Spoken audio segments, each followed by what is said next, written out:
Welcome to the Blue Cafe. We bring you stories of faith, love, and devotion. Yeah, just kidding, please help us grow by hitting that like button. Now on to the story. My nightmare life. All comments welcome advice. My current life is nothing short of a nightmare. Here is my story. My first real Reddit post. I'm 35M and my wife is 33F. We were high school sweethearts, married for 12 years and together for 15. We have 3 kids together, wonderful healthy kids.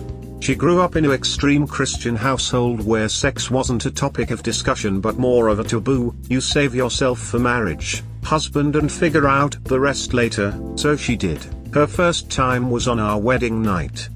We had a healthy marriage, or so I thought anyway. Always made time to talk and listen to each other.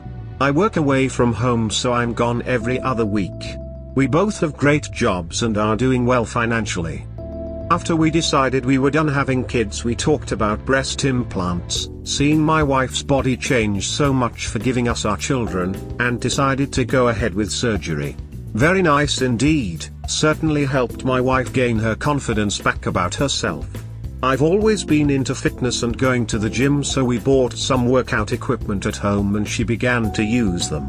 Wow, she made great progress and she wanted to share that with others, so she talked to me about wanting to make an Instagram fitness page to show her journey. I shared my concerns with that and the negative attention that will bring, but ultimately decided to support my wife's new hobby.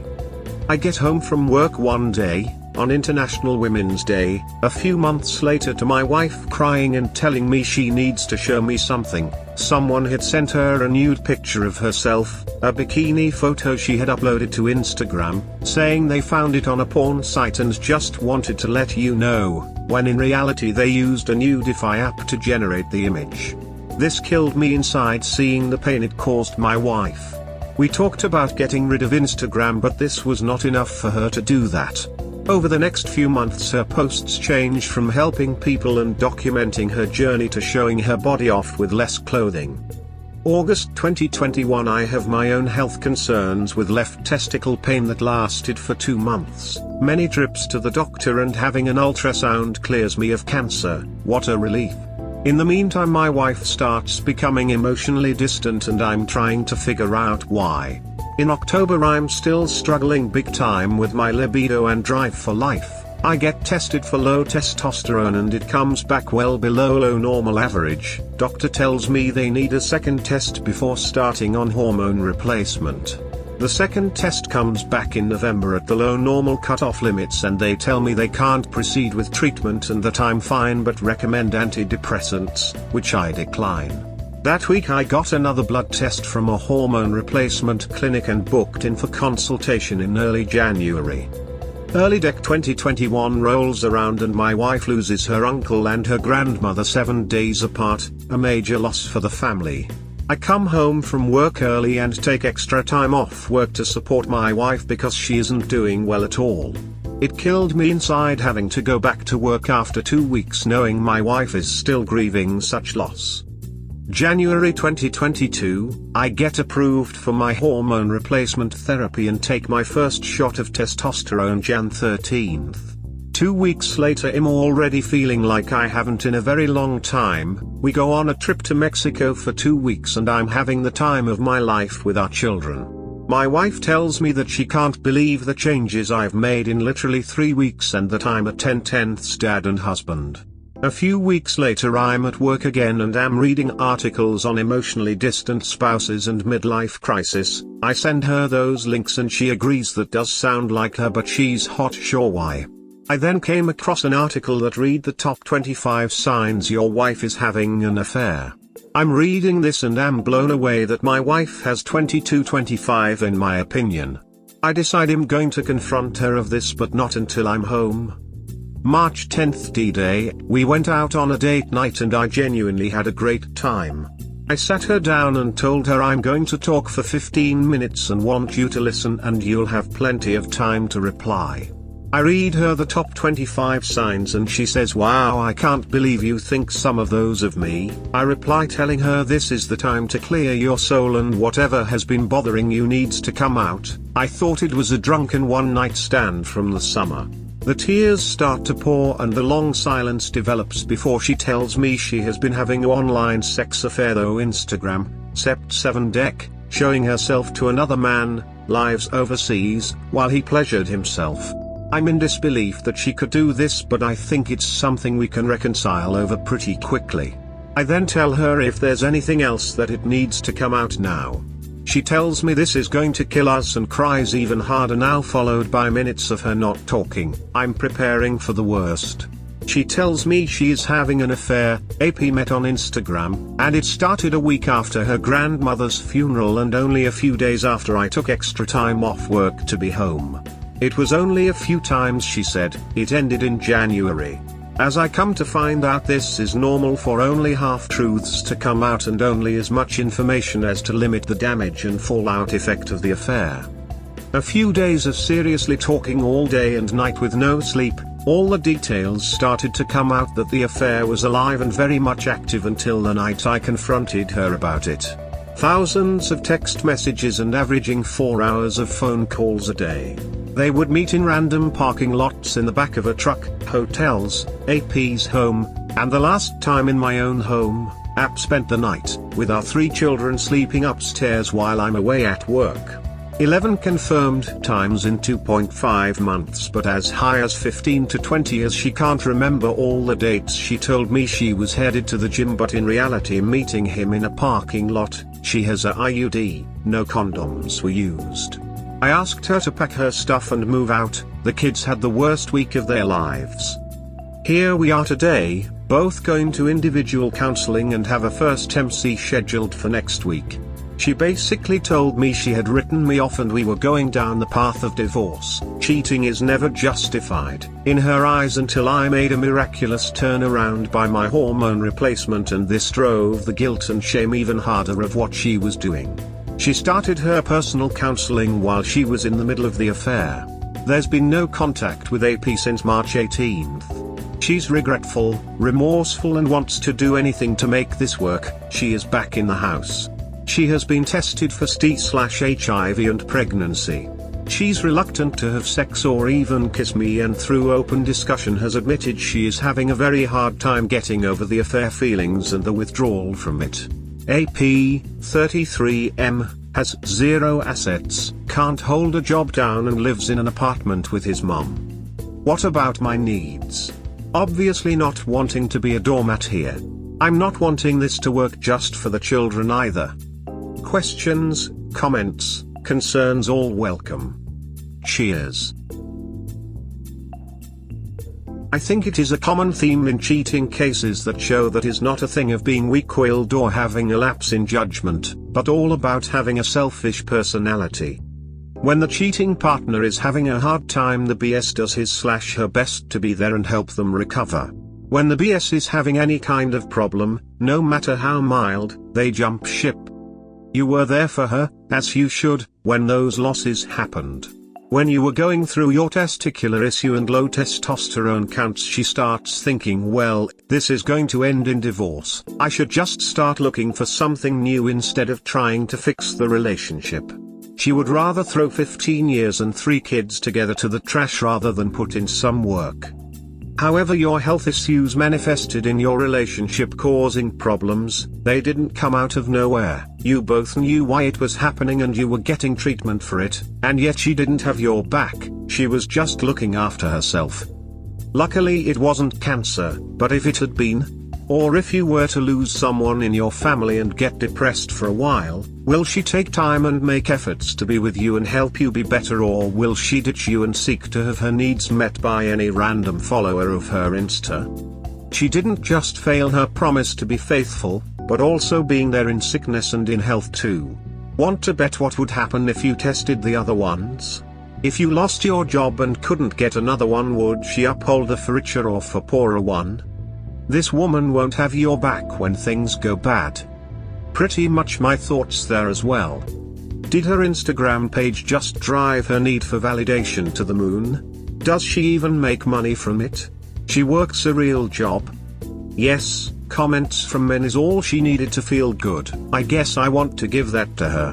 No money made from Instagram. Yes, she has a great career.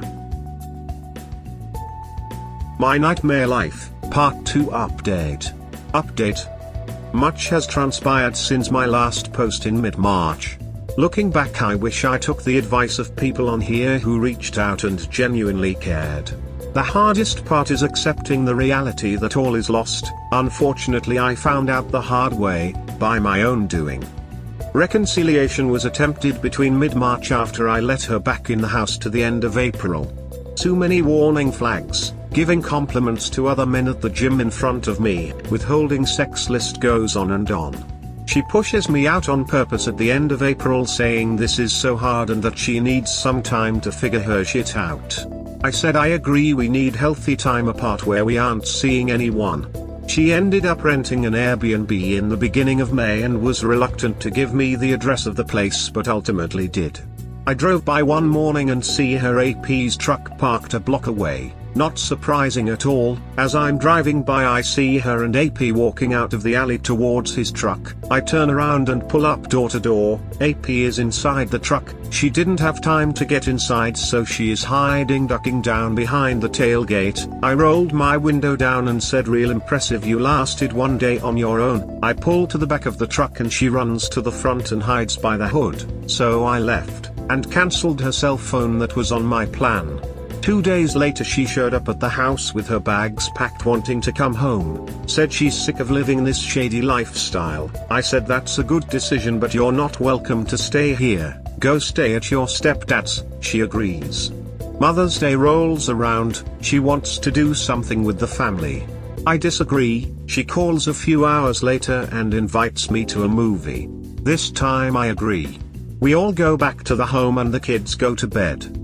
I ask her to leave later that night and she says she is tired, so she doesn't leave and falls asleep on the couch. I go upstairs and see her old cell phone on the table, so I decide to go through it, find evidence in pictures and messages of the affair. Finally, I wake her up and confront her about it.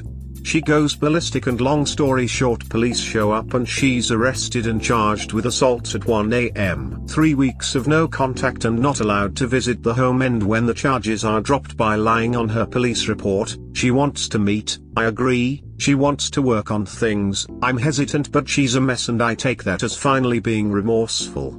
I rented my own place for 5 days and ended up moving back home on the 5th day, May 29th-ish.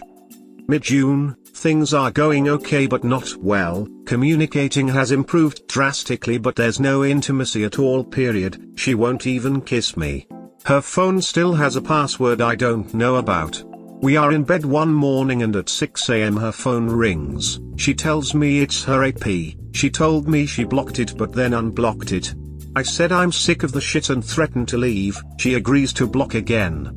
I have all my lawyer paperwork prepared for separation at this point. I have a fire in the backyard one night. She's at a neighbor's for a glass of wine. She comes back a few hours later and I dance with her outside for the first time in years. Try to kiss her, she pulls away. I'm like, WTF, try to be intimate later, but it was so bad I ended up sleeping downstairs after. The next day she forgets her phone and I slide the screen down but can't get into it, but shows email notification from her AP. Another dagger to the back. I confronted her. She lied and said she didn't message him. He must have got her email somehow. I go downstairs, pull up her email and read the entire conversation that's been going on for days behind my back. I show her. She breaks down. I said I'm filing for divorce the next day. I leave. She calls me 15 times over the next hour. I don't answer, texts me to come home. She's having a breakdown. I return home hours later. She calls her AP while I'm there on the phone and tells him it's over. AP asks for my blessing to pursue a relationship with her if we don't work out. I laugh. She hangs up. Mid-June to July she made some changes, was very positive, reassuring me she is in this for the long haul and that it could take years to get to the place we think we can. I quit my job on the road and take a new position to be home every night with my family.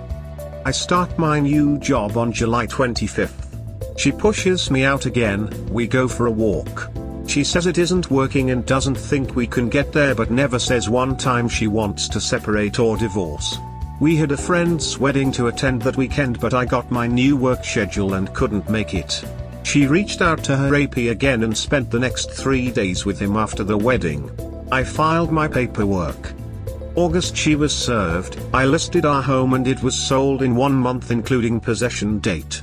Separation agreement was signed this week. I'm in a much better place over the last few months, being free from this madness which ultimately I created for myself, trying to do everything possible to help this woman, but she isn't the same one I married 12 years ago, obviously and unfortunately all at my expense. Everyone said she would do it again. I didn't want to believe it, but deep down knew it would happen. Kids are adjusting well to their new home with me shared custody, and I focus my time and attention on them at all times. She's not with her AP anymore and he is apparently heartbroken. Recently she tells me I'm a great man, great provider, husband, father, all the qualities she's looking for. Says she knows she won't find another man with even 50% of what I have to offer, but she isn't sexually attracted to me, but hasn't ruled out getting back together someday. Going forward I can live with knowing I tried everything possible to work on our family unit. She did not, and that's something she will carry to her grave. Until next time, triple threat. We hope that by sharing these stories with interested folks like you, we can help people recognize the signs of a relationship in trouble, and avoid so many of these heartbreaking situations yourselves. Have a good day or night, wherever you are.